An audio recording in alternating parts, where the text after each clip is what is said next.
শেখ হাসিনা ও তার দলের বিরুদ্ধে গণহত্যা ও মানবতা বিরোধী অপরাধের অভিযোগ এনে আন্তর্জাতিক অপরাধ ট্রাইব্যুনালের তদন্ত সংস্থায় আন্দোলনে নিহত শিক্ষার্থী মোহাম্মদ মেহেদীর বাবা মোহাম্মদ সানাউল্লাহ অভিযোগ দাখিল করেন।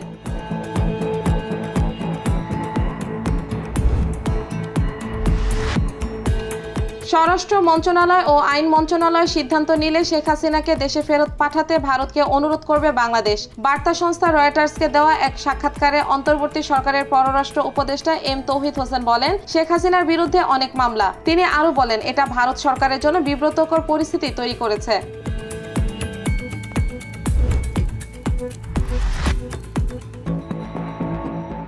ডক্টর মোহাম্মদ ইউনূসের নেতৃত্বাধীন অন্তর্বর্তী সরকারের আরও কয়েকজন উপদেষ্টা যুক্ত হচ্ছেন।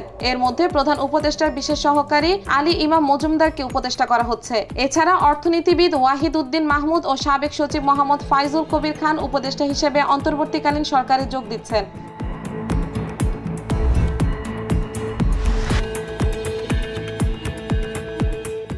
সংখ্যালঘুদের উপর অত্যাচার হচ্ছে, এটা ষড়যন্ত্রকারীদের নতুন প্লট বলে মন্তব্য করেছেন বিএনপির মহাসচিব মির্জা ফখরুল ইসলাম আলমগীর। তিনি বলেন, তাদের মূল টার্গেট হচ্ছে দেশে অস্থিতিশীলতা সৃষ্টি করে ভারতের সাহায্য নিয়ে আবার যদি কিছু করা যায়।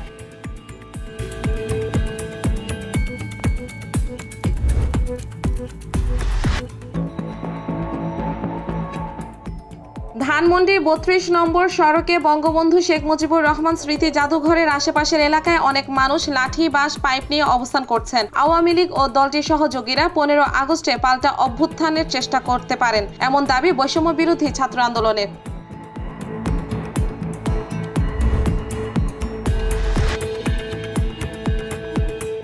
বিশ্বজুড়ে ব্যাপক সমালোচিত ব্যবসায়ী এস আলম ও তার পরিবারের সদস্যদের ব্যাংক হিসাব তলব করছে জাতীয় রাজস্ব বোর্ড। এস আলম শিল্পগোষ্ঠীর বিরুদ্ধে অর্থ পাচার সহ বিভিন্ন ধরনের অনৈতিক কর্মকাণ্ডের অভিযোগ আছে। সদ্য বিদায়ী সরকারের আমলে সুবিধাভোগী অন্যতম বড় শিল্পগোষ্ঠী ছিল এস আলম গ্রুপ।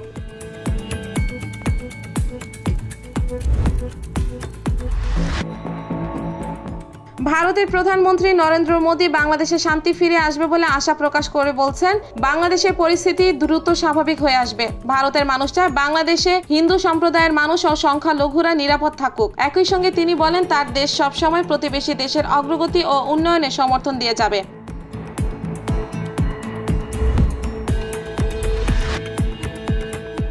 হোয়াইট হাউসের পর এবার আমেরিকা পররাষ্ট্র দপ্তর থেকেও শেখ হাসিনা ক্ষমতাচ্যুতিতে আমেরিকার সম্পৃক্ততার অভিযোগ অস্বীকার করা হয়েছে।